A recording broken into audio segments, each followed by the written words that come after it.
Hello and welcome to another RDP video. This one's quite a special one, not just because it's on the idea of the public intellectual, but because we also have a special guest to talk about public intellectualism, especially, I guess we could say, in the 21st century, which means to say exploring the role of the public intellectual in the age of things like YouTube and social media. So I'm going to hand over to our special guest, Joram. Joram, would you like to introduce yourself formally to all the folks out there? Yeah, of course. I'm Joram Appel. I am from the Netherlands and I'm 26 years old. And I started off when I was, I think, 19. I was studying journalism, so I got right into the new media, learned about that, learned editing, learned video production. But my heart was always with history. So I decided to do a pre-master's and a master's at the university here in Utrecht, where I did my master's in cultural history. And soon I figured out that what I found was most interesting in the field of cultural history or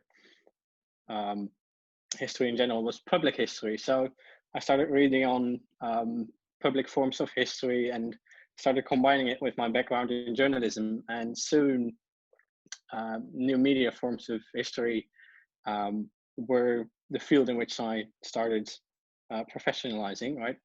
And then it was time to pick a internship. And I was, at the time, I was a fan of The Great War, where Indy Nidell, my current boss, was doing World War I week by week from 1914 in 2014 to 1918, exactly 100 years later after it happened. And so I went to Berlin. That was where the studio is, still is. And I did my internship there for 3 months, and I got familiar with the practice of public history on YouTube. And then I finished my master's. Obviously, I wrote my thesis on YouTube in public history. So I got myself very familiar with everything from a theoretical side and a practical side. Sadly, it's in Dutch. I can't share it with you. Well, I can, but I'm not going to get to you. And then soon after I finished my my master's, Indy started with a new project covering World War II week by week, exactly 79 years after it happened.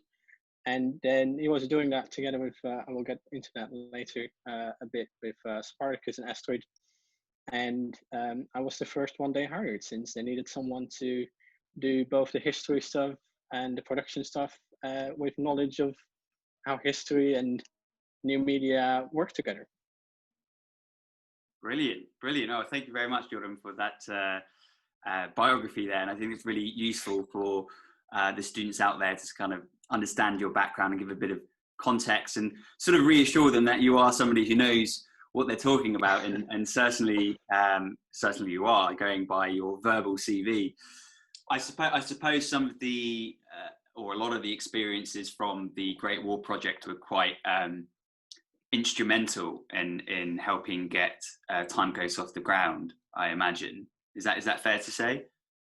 Yeah, well, especially the way of structuring the episodes, transforming academic history research into something that is well, easy to digest for a larger audience. Yeah. And so they already started experimenting with a structure for the episodes, and what's the proper length, what's the proper tone, how do we work with YouTube in growing the audience and monetizing this. Because obviously Mediacraft 2 was a company and they wanted to make money with this. Yeah. So they weren't going to put money in it forever. So they really needed a way to monetize this, and they managed to do so in the end. So those lessons, and in general the lessons that Spartacus learned while working for this big production company, came in handy when starting TimeGhost, for sure. Yeah. Okay, well, the points you just said there actually, I think, highlight the kind of dual aspects that are sort of underpinning our conversation today, and I think would underpin any kind of public intellectual project, and that is the kind of logistical or practical side of things. And then there's a sort of theoretical, even ethical side of things. So, practically speaking, we're thinking of, how we can sustain public intellectualism or that kind of activity, how we can fund it, but also how we can, design things, create content that is meaningful for its audience. You talked about finding the right length and the right sort of format, and I think that's really important. It's not just simply the case of going on YouTube and, talking about whatever you want to talk about for 20 or 30 minutes. You have to design it and deliver it in a way that is engaging for the audience. So that's that aspect. Well, sorry, go on. Yeah, not just that though. It's more than that. I would say, because we, and again, I will get back to that. We exist because of our community and our viewer base. So we're not just thinking about how do we bring history to these people, but also how do we create a community at the same time, and how do we interest them to fund us and or to volunteer for us or work together with us, because this project, and a lot of creators are saying this, but it's 100% true. We would not be doing this if it wasn't for our community. It wouldn't have been possible. We don't get any public funding.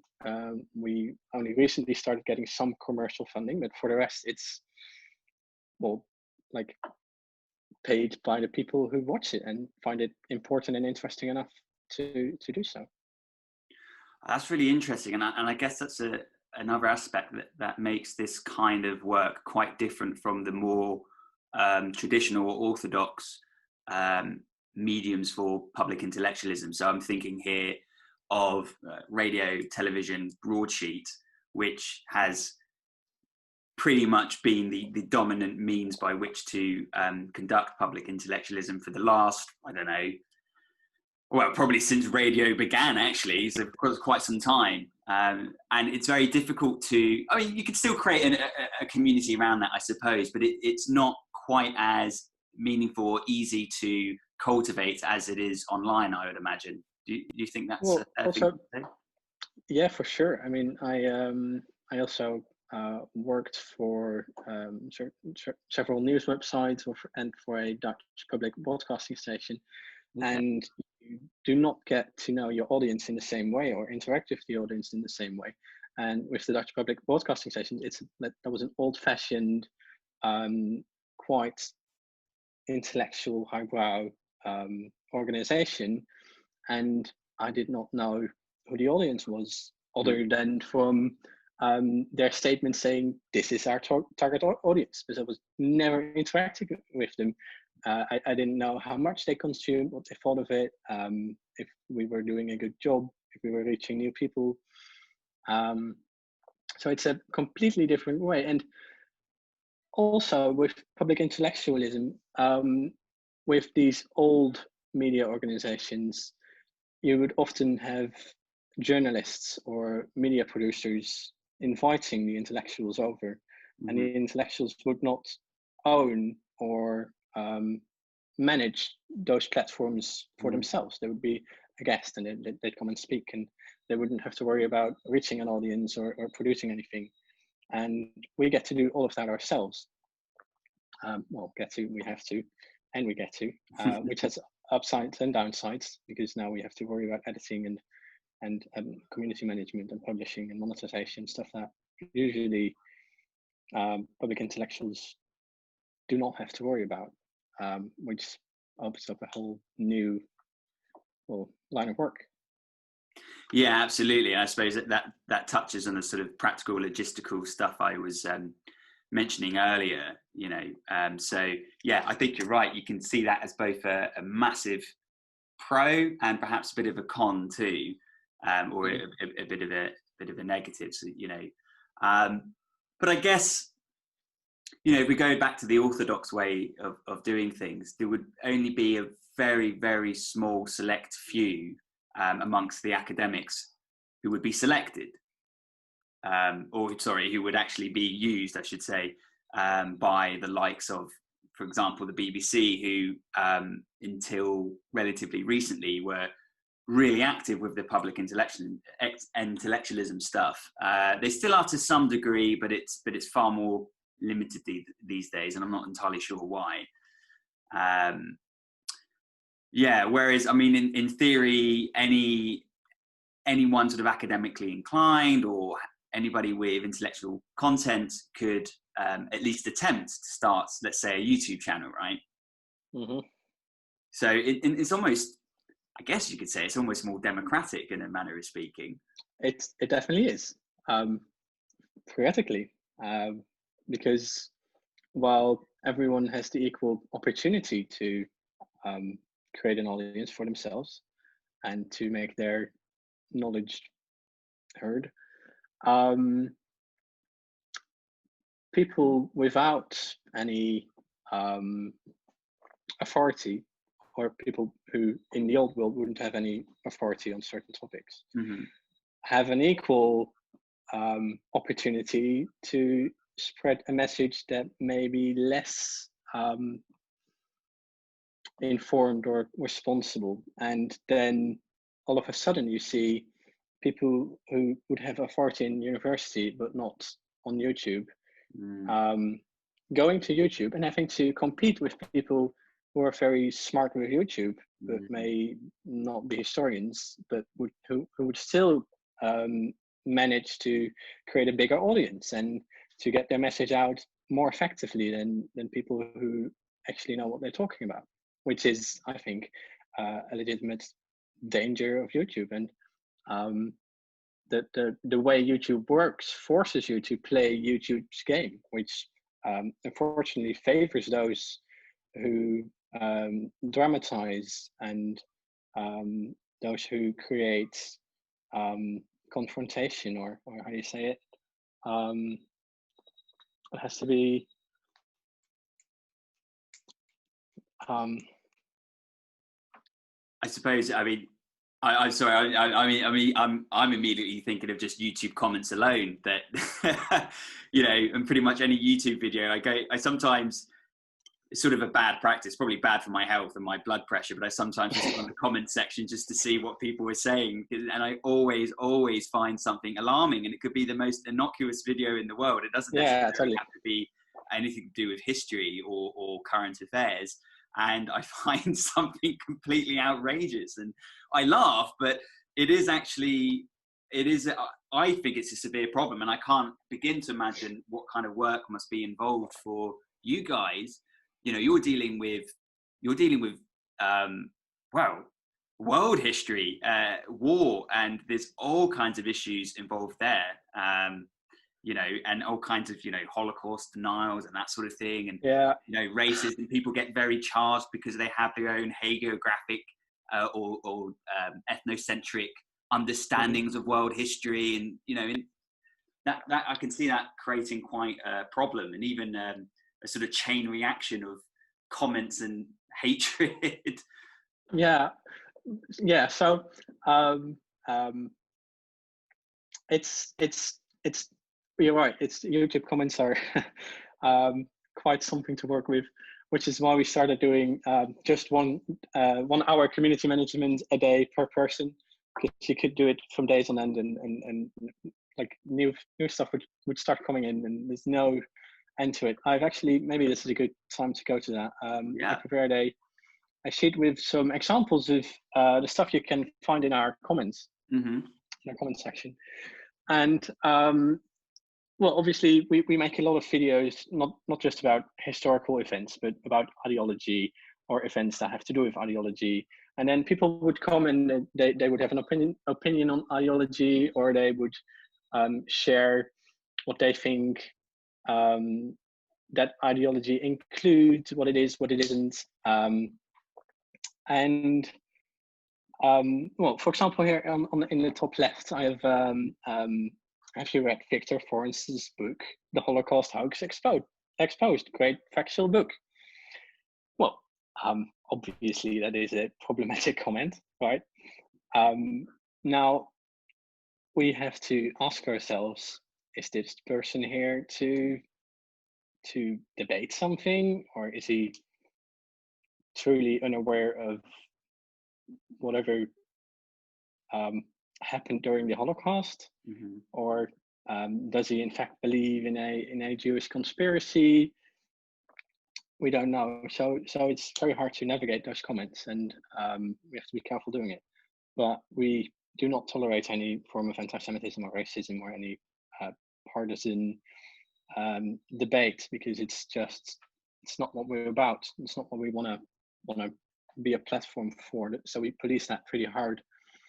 But then obviously there's a fine line with people who are just naive or ignorant, and people who have an agenda, and they come to spread their vision on history, or just to troll, right? And a very common one is the fictified history, right? And that's often being used to discredit anything we say, because, well, you're just presenting a fictitious history. It's not the true version. The history would be different if the Nazis had won.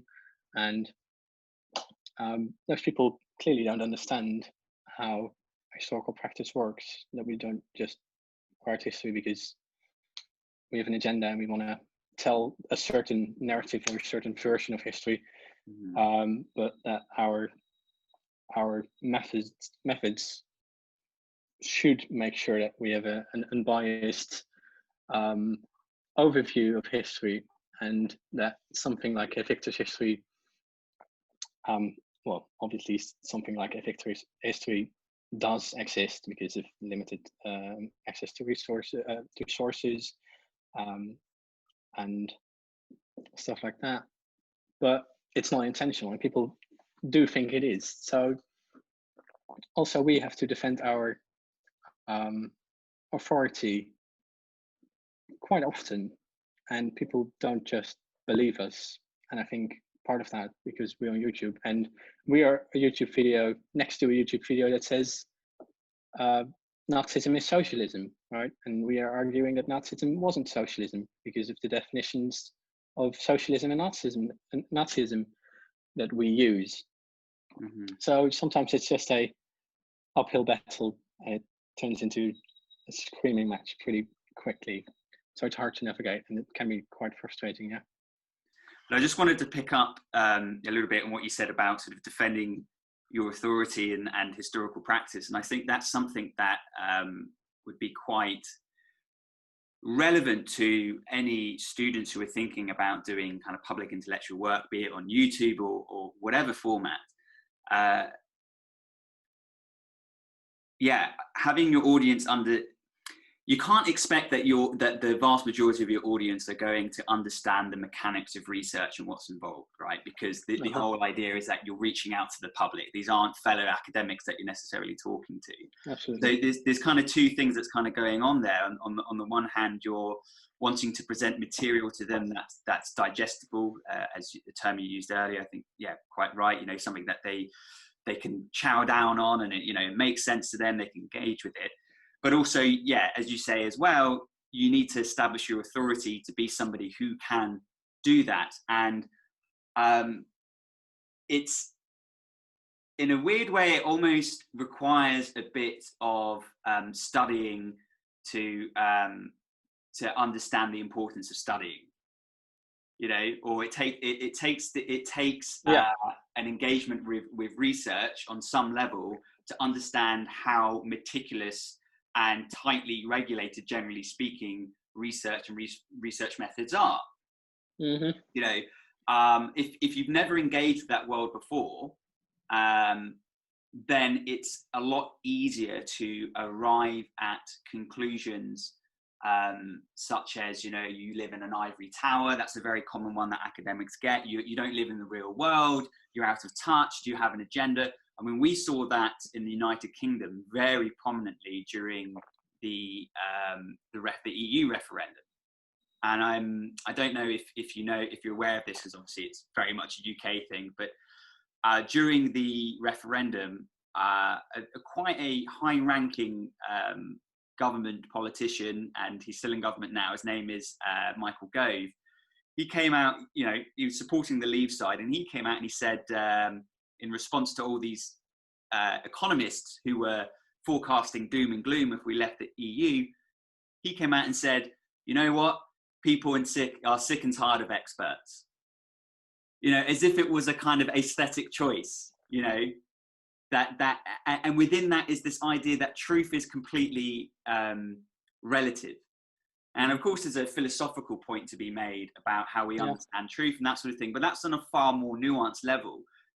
What I'm talking about here is when relativism is invoked just to basically undermine something that you don't agree with or that you're uncomfortable with, and that's a huge problem that I think academics, just generally speaking, have to deal with when engaging with the public. Sadly, I guess that's, or as you said, that relativism is also, well, it's a big part of a big problem of being an intellectual on YouTube, because there's always going to be someone else who might look just as much of an authority as you are, who says the opposite. Yeah. It's not hard to get your views confirmed on YouTube, whatever you think. And YouTube actually has a algorithm that makes those issues worse. Now, I was listening to a new podcast by the New York Times called The Rabbit Hole. I don't know if you've heard of that. It's relatively new, and it's about this. It's about this young man. I think he's my age, and he was watching YouTube, and he got into all these right-wing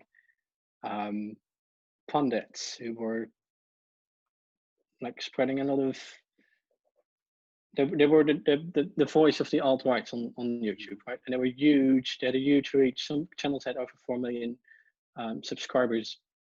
And then this podcast explores how, because of YouTube's algorithm, he got more and more down the rabbit hole. He was watching more stuff like he was already watching, and it was becoming more and more right-wing. More racist stuff showed up in there, more anti-Semitic stuff, and YouTube was making that stronger every time he clicked something in the recommendations. So yeah, it's the game we're forced to play, sadly.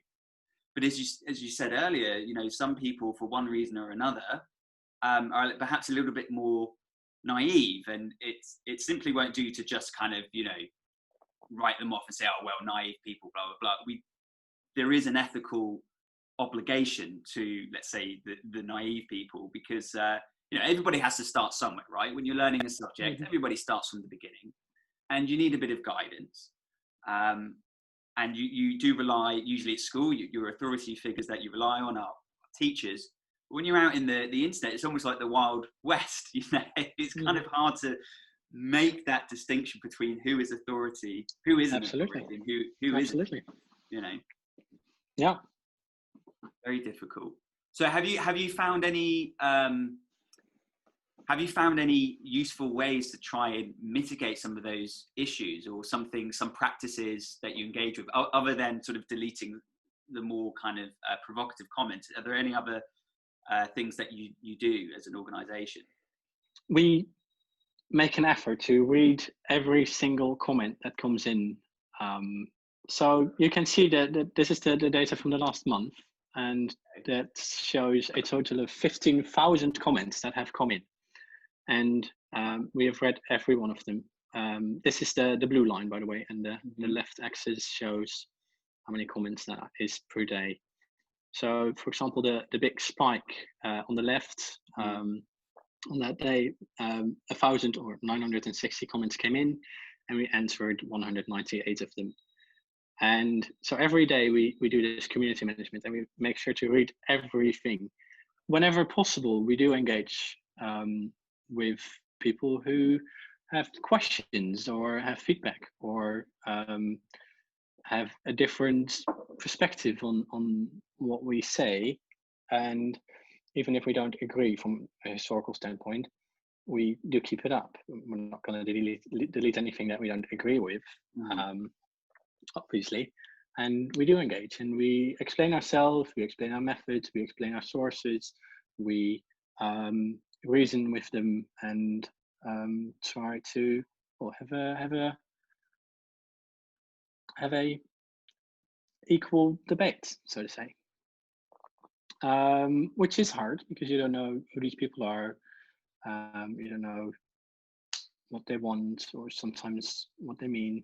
Not everyone is equally good in English. So yeah, but we do make a big effort to engage with that community and to not just be this authoritative figure and tell people what's what and then just leave it at that. I think at least half of our effort is making sure that we take care of what happens with a video once it's up. That's what makes this kind of public intellectualism so fascinating for me, because the old, let's call them the old school mediums, they're a bit more passive in the sense that, let's say, I mean, this would never happen, but let's say I was invited onto BBC Radio 4 to talk about, I don't know, the philosophy of Friedrich Nietzsche, and it's a 30-minute piece. It goes out and that's it. And you might get a few people who write a letter into the production team, but apart from that, there isn't, much engagement. But in your case, you're getting pretty much immediate responses and engagement. And as part of that, a contribution to your knowledge base and to the collective knowledge base. And that's awesome, because you're not just simply sharing information or knowledge, but information and knowledge is being formed and shared on a wider scale, and yeah, I think that's awesome. And within that, facilitating a healthy discussion and debate, that's something that I constantly emphasize to our students, that despite some of the, let's say, little competitions that go on in academia, ultimately it's still a communal affair, right? Because all research, whatever that may be, in whatever field, it is premised on the research that has come before it, and in turn it makes a contribution to that field. We're all sort of relating and working to each other, and in order for that to function appropriately, we have to be quite open, transparent, and willing to take on the constructive criticisms. Yeah, I think we're a great gateway in that sense. So yeah, if someone watches our videos, they're all based on secondary sources and sometimes primary sources, but there's not a lot of original research in our videos. Mm-hmm. Then that might interest them to dig a little deeper and to take a look at the sources we used and to read those, and also look into the sources they have at home. A lot of people have letters from their families or photos or whatever, and they tell about it. So, well, I mean, I think that idea of you being a gateway or a between space is crucial. Making that connection between, let's say, the research or the knowledge base and people who wouldn't ordinarily be part of that research or knowledge base. Not everybody goes to university, and that's absolutely fine. But, equally, you don't have to go to university to be interested in various topics or to be capable of engaging with those topics. And that's the main thing, that I think is important. There's a public duty there, especially for universities and therefore research that is publicly funded. It needs to find ways to reach beyond itself. And sometimes the problem with the subjects in the arts and humanities, social sciences to an extent in particular have, at least compared to something like engineering, is making that connection with the public. So for example, you could be working on, aesthetic theory of the 17th century, and it's all very, Western Europe 17th century, and it's all very involved and detailed and really wonderful research, but that research is basically just read by a handful of people. And it does certainly contribute within that handful of people, it contributes knowledge and understanding of the topic. But that's about it. And you'll be amazed at how many students and academics can end up feeling quite frustrated with that. They feel that they want to make a bit more of an impact, that they need to connect with the outside world a bit more, but they're not really sure how to do that. Whereas if you're an engineer, you know, you design something, it gets patented, and then it's sold on the market. Yeah, You're seeing an immediate, tangible public benefit for it.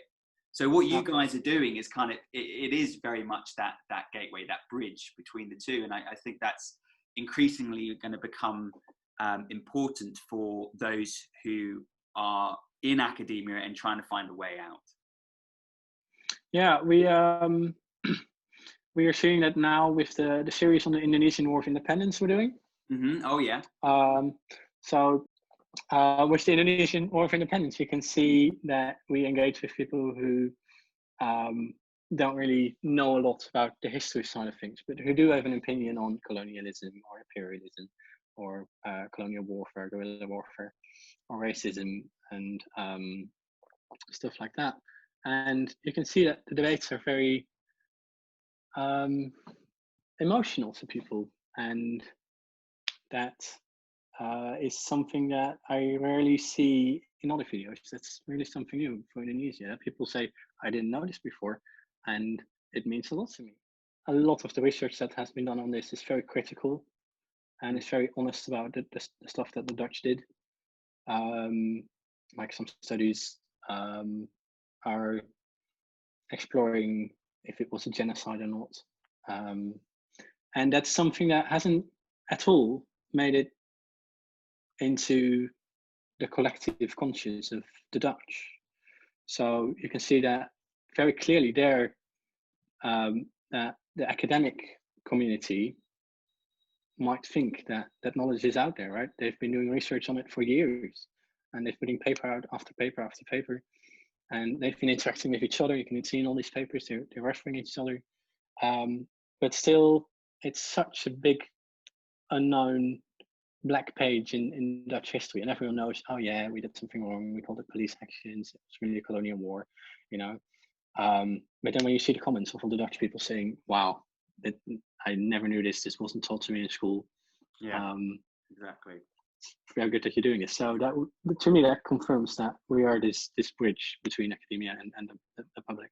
Yeah, I think, you know, performing that function, being that bridge is so incredibly valuable, because you're educating people, and who knows what implication that might have. It may, well, it will certainly improve understanding, but having that improved understanding will either directly or indirectly influence the way that people perceive the world, the way they perceive themselves, the way they engage with other people. It might make them, if not in that specific instance, more generally speaking, more appreciative of the nuances and complexities of history and the contemporary world around them. And I think that's the most fundamental thing to fighting or resisting or overcoming any kind of radicalization. Because I think radicalization thrives on reduction. Everything has to be reduced to these really kind of simple truths, these simple truths with inverted commas, in simple oppositions, right? Whereas to have a more mature understanding of the world is to appreciate its ambivalence. It's not always clear who the good guys are. It's not always clear that they were right, they were wrong. When we want to offer more perspective, as you say, like never is anything really black and white. Mm-hmm. There's always multiple stories, and the same for Indonesia. Yes, the Dutch did horrible things, and only this week we remembered here in the Netherlands the horrible things the Japanese did to us and the Indonesians afterwards did to us. And one suffering doesn't make other suffering less important or less tragic. Exactly. But then when we start talking about this Blitzbird myth, or how the Dutch soldiers treated Indonesians, people say, "Oh, you're against the Dutch. You're a globalist. You're this. You're that. You're against Brexit. You're leftist." And that's when offering multiple perspectives, which I think is good, is also seen as attacking the other perspective, right? Which is a shame, really. And I think that's part of the internet and YouTube. again, for the students watching this, it's something they should think about. Again, if they want to do something like this with whatever topic, they just need to anticipate that there are some other forces at work that will seize upon, what they're doing, and it's probably good to have a strategy in mind, isn't it? Yeah. Well, we already briefly talked about the inner workings of YouTube and how we have to navigate that, and how others navigate that quite successfully for, well, sometimes more political purposes. But we have to navigate the same software that YouTube uses for them to grow ourselves. Mm-hmm. And well, if you take a look at the slide I made with the 6 thumbnails in it. Mm-hmm. So YouTube, roughly half of our viewers come from outside of our subscribers, which means that they clicked on the recommendations, so the recommended videos on the right side and on your homepage. And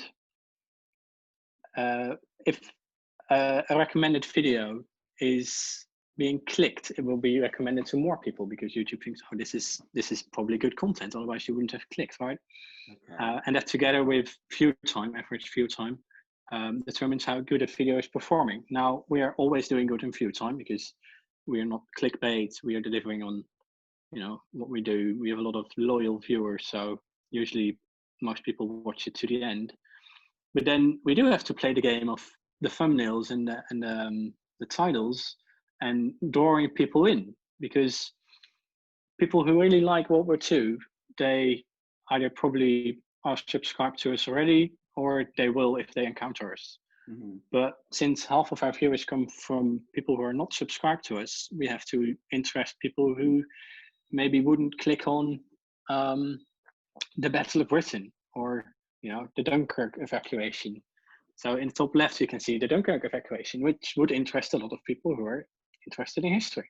Mm-hmm. But then, and that goes against my nature as a historian, triggering people with the first Brexit is, it's usually anachronistic to use Brexit in this context. And it's arguably somewhat clickbaity because it's not about Brexit. But then also it's kind of funny because Britain exited from mainland Europe. Yeah. So this is a playful way to play YouTube's game, and we try to stay true to the historical side of it all. That's something very important then for the students to understand. So this is kind of thinking more creatively on how you kind of draw people in to the content to begin with. Yeah, and you might have to find a line between historical responsibility, because Joram the historian would never say the first Brexit or Japan joins the Allies. He would just say Indonesians declare independence. Yeah. Right. Yeah. But we have to play YouTube's game, so it's a give and take, which is I would prefer not to. Sure. Obviously, but then we lose the game, and there's other channels who do, and they might not value historical accuracy in their videos as much as we do. So then this is a small sacrifice. It's interesting you say that, because there are a lot of parallels with how research works, certainly in the UK, because research is really valued according to these pretty clunky metrics that are supposed to give an indication of the impact and the quality, of certain journals and certain papers. And there's all sorts, as with most metrics, there are all sorts of problems with them. But unfortunately, a lot of government funding or research council funding is based on these impact factors, as we call them. So academics, particularly aspiring academics, PhD students, they have to be aware of this and also play the game. They have to play the system's game in order to be viable in the system. And like you, I wish it wasn't like that, but it is like that. So there's an element, there's a pragmatic element involved of just kind of, you know, accepting how something is and working within it, which doesn't mean that you can't ever question it or can't ever seek to challenge it, but you still need to be aware of how it works in order to work with it, basically. Yeah, totally. So on that subject, should we move on a little bit onto the kind of business model or funding of the project? Yeah. You touched on it a bit. You mentioned Patreon, but maybe you want to go into that a bit more. Yeah, definitely. If you look at the slide with our Patreon growth, you can see this is of TimeGhost. The Patreon page was set up in spring of 2018, and it's right about the time when they started doing the Between Two Wars series. And then you can see somewhere in between 2018 and 2019, there's a huge spike, which is when the first episode of World War II came out. Okay. And a large part of the community just came over from the Great War. It already existed. So the channel grew very rapidly as well. But as you can see, we've been steadily growing for the entire year. And you might notice that somewhere in 2019, there was a weird spike that doesn't really, that really comes out of nowhere. It was June last year, June 2019 or July. Okay. Which is not really, it wasn't really, didn't have to do with the content per se, because the invasion of France and Belgium had been in May, which was, you know, just steady organic growth. And then the Battle of Britain would start over the summer, which caused steady organic growth. But this had to do with demonetization of our videos on YouTube. And that actually has a lot to do with our monetization of the whole project, but also with our community, because obviously people see that a lot of effort goes into our content. It's the writing, the hosting, the editing, the history who makes the maps. People can see of the quality, even though it might not be broadcast television quality. It's good quality for YouTube, especially the historical content. So people know it's a team and it's not just Indy in his basement, and they know we need money to do it. And then YouTube decided, they have done on several occasions, to crack down on monetizing stuff that might be seen as controversial to their advertisers. And that had to do with a scandal with a few very big YouTubers, among who PewDiePie, one of the biggest ones out there. He does gaming mostly, but he made some jokes about about a Jewish community, I think, and some racist jokes, and those videos were monetized. And the companies that had their ads shown in front of those videos were going like, YouTube, why are you doing this? We don't want to be seen on a video that has racist stuff in them. Okay. And then YouTube said, well, okay, you're right. So it became a lot harder to get your videos monetized then. And what they now have is basically a list of keywords, and if those keywords show up in the description or in the tags you use or in the title, and I don't know, but maybe even in the video itself, maybe they just recognize the words spoken. YouTube is very non-transparent about this, so I don't know for sure. But in any case, they know we are making content about war, and therefore we do not get monetized at first, because this is just the algorithm saying, you probably make something that's not suitable for ads, right? And then I've got a slide about that. It's the one with the black stuff saying the following content has been. So YouTube's algorithm decides this is not okay, and in some cases they say, okay, just no monetization. And in other cases they say it's age restricted, so you have to be 18 or older to watch it. Wow. And in other cases they might say you have to click this, which is the top black thing. You have to click this warning agreement to agree that you're going to watch something that might include inappropriate or offensive material. And that's what's generally become known as the adpocalypse. So YouTube removing monetization from videos. And it wasn't just historical channels, it's political channels, and it's gaming channels. And a lot of people were, especially people who depended on ad revenue alone, were hit by this. Okay. So then, if you take a look at the slide below that, we made a few videos saying YouTube is demonetizing us. They're demonetizing history content for being history content. Because if you go back, there's this video about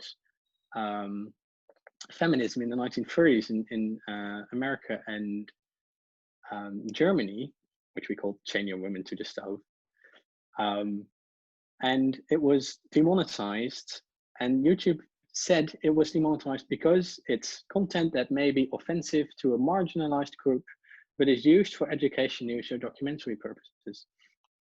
Now, that marginalized group, I think they're referring to women. And if anything, we're explaining the dire position that women were in the 1930s. So is YouTube telling me that people are being offended by history? All right. And YouTube is deciding this based on financial motives. They want their advertisers to still work with them. So just to be sure, they're demonetizing historical content because it might offend people, which I don't think it does. Or if it does, for the right reasons. And yeah, so we made a few videos about that for our community videos, saying YouTube is demonetizing history videos. And that kind of went viral because people were outraged with how YouTube approaches history and how we are doing something that YouTube should be happy with, because apparently they have a problem with extremist content on their platform, while we arguably counter that. And yet we are being hit by that, because if you're being demonetized, then YouTube will recommend you less often, because and then you will get less views and you will grow less fast, because obviously YouTube is gonna only give its real estate in the recommendation section away to videos that they can make money off themselves as well, even though they deny they do this. Our data is pretty clear about that's how it works. If something is demonetized, it will get less views. Wait, so YouTube haven't confirmed that's how it goes. This is something that you've seen as a kind of pattern data. Yeah, this is Spartacus is quite good with analyzing data. YouTube, of course, is saying that it's not recommending demonetized videos less, so we shouldn't be worried about that. YouTube is not confirming this. I don't know why, but they're not. They're being, as I said, not transparent about how their algorithm works and what they base their decision on at all. But anyway, we made a few videos on that, and then if you go back to the Patreon growth line, that's what explains the growth in Patreon in the in the summer of 2019, because we made those videos and people were like, oh, well, if YouTube's not going to pay you to do it, then we are. So that shows to us that people they care about our content and they think it's important enough to support us, especially when it's being arguably censored by YouTube. So you've basically managed to, so there's a good story in this. You've managed to cultivate quite a loyal, let's say, I don't know, fan base or community. Yeah, that's awesome. Yeah, I mean, that's a real testament to the work you've been doing. I mean, is there anything else, particularly on the role that the community play in the production that you want to touch on? I guess it sort of relates to this kind of Patreon support and that response to monetization. I already explained to you how we answer every comment we get. Oh no, we don't answer every comment. We look at every comment, we read every comment, but we answer as many as possible. And you can really see that that helps with building a community and showing them that you value the work, the effort they put in writing the comments as much as they value you making the content. And some of them put a lot of effort in their comments, and just a simple thank you or thanks for sharing or really engaging with the comments by reacting on it or debating it. It really helps build a community and helps them returning and helps them identifying as your community, and ultimately for them to become financial supporters of you. So that engagement, that interaction is really, really, really important. Was there anything else that was unexpected or has been unexpected whilst being part of this project, maybe at the beginning or even now, things that you just didn't anticipate that actually proved to be either problematic or at least deserving of some real attention? Yeah, I guess you only have to think about production and content and the amount of work you want to put into the videos compared to what it delivers. Because it's not just getting the story out there, it's also making sure that people see the story. Arguably, it's even more about that than getting a story out there, because it's already out there if you've published papers about it. Yeah, exactly. And especially if you don't have a team surrounding you with knowledge of editing and knowledge of YouTube and community management, or who has the time to do community management or to monetize it, then I can see that as a big challenge as well. So I can fully recommend trying to find colleagues or friends or partners who do know how to edit, if you don't know how to do that yourself. And to build a good set. If you take a look at the first episode of our World War II series, you take a look at the set and how it's lighted and the frame, then it's so much worse than what it looks like even a half a year later, when we really started putting resources and capable people on the job. No disrespect to Spartacus, but he was doing everything himself back then. He was building a set, he was filming, he was editing, and he was doing community management, he was doing publishing, he was making sure people were paying. Not only is it hard work, it's just like you can't expect one person to have all that knowledge and all that, all those skills. It's like that saying, the jack of all trades but master at none. If you're trying to do everything at once, you inevitably cannot be at your game on all of them. At the top of your game on all of them. It's just not how it works. That's why we have division of labor, I suppose.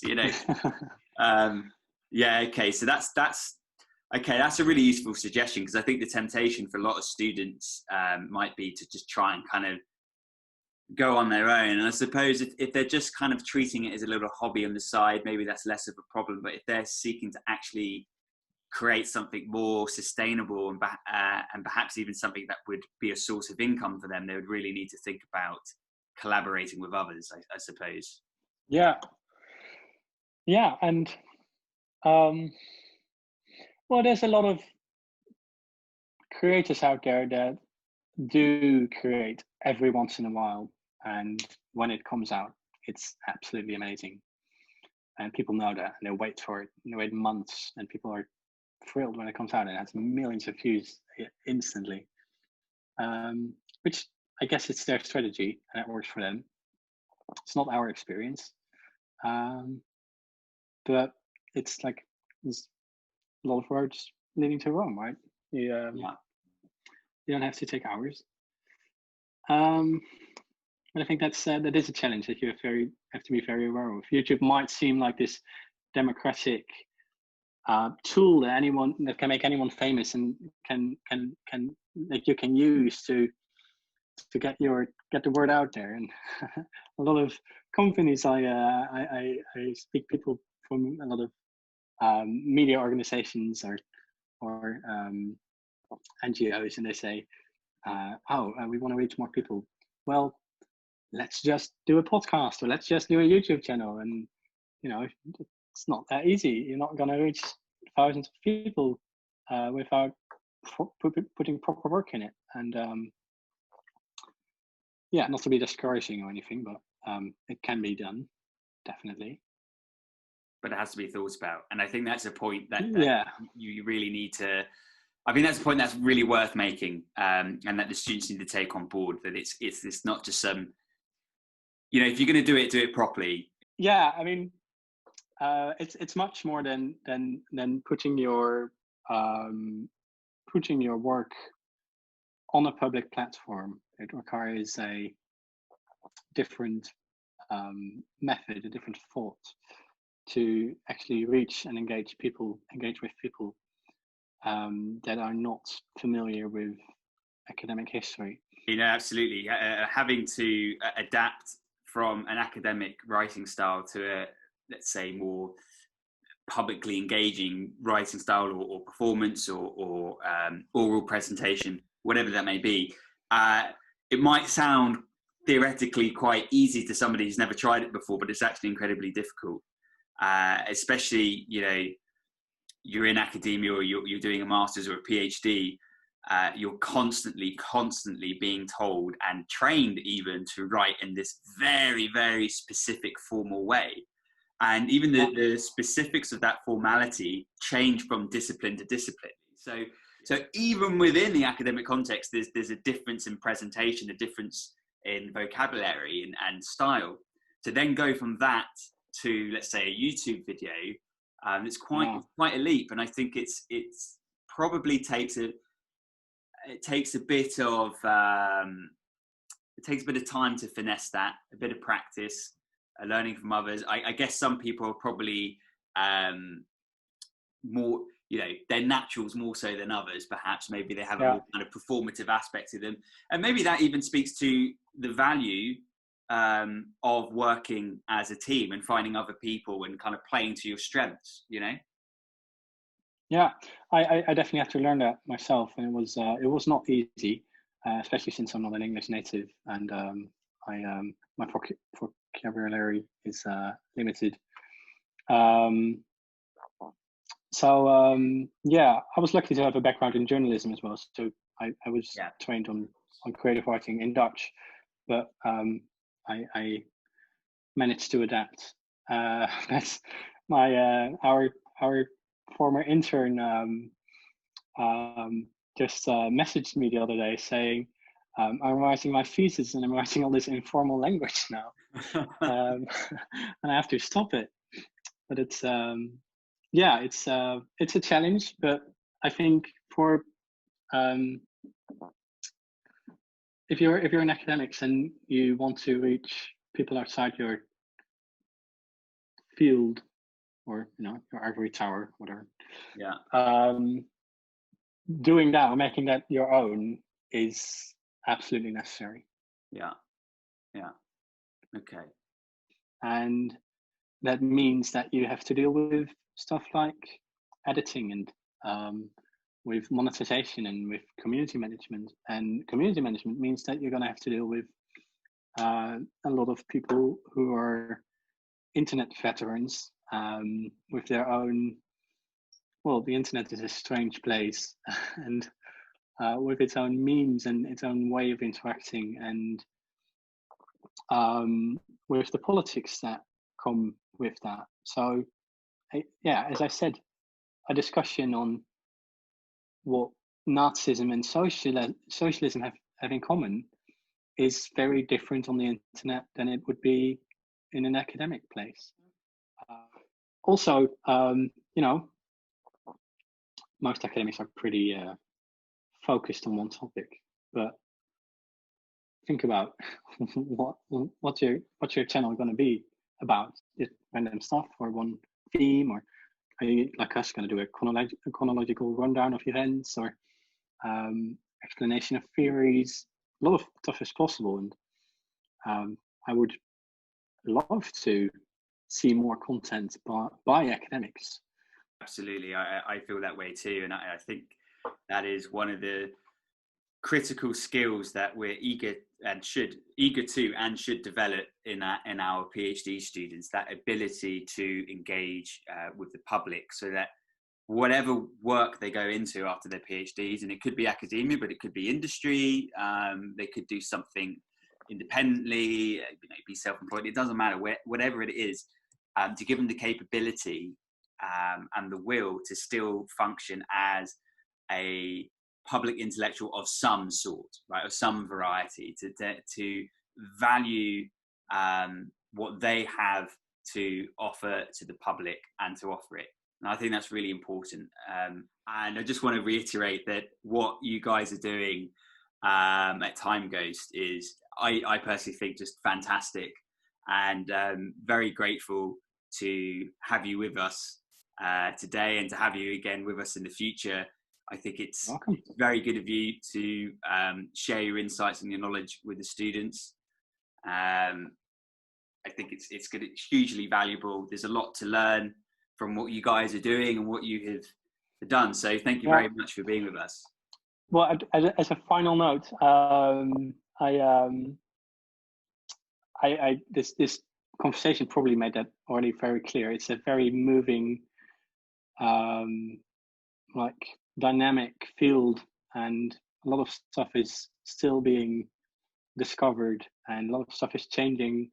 The way in which academia and the public interact with each other through new media like YouTube, still being theorized and being discussed and being researched, which I would love to read more about and see more academics be aware of, that this is a meeting place of worlds, which deserves to be studied. And absolutely, yeah, it's exciting times.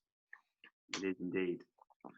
Okay, well, we'll conclude there for now, and there's going to be some additional information just below the video, including a link to the TimeGhost page, so make sure you check that out.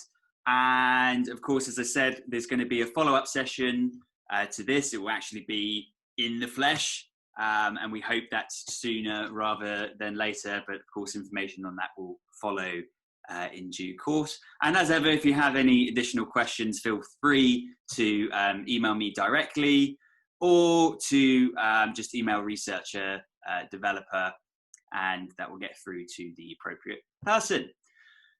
So for now, that's all the best from me, and I hope you're all keeping safe and well. Joram, would you like to say goodbye to our folks at home?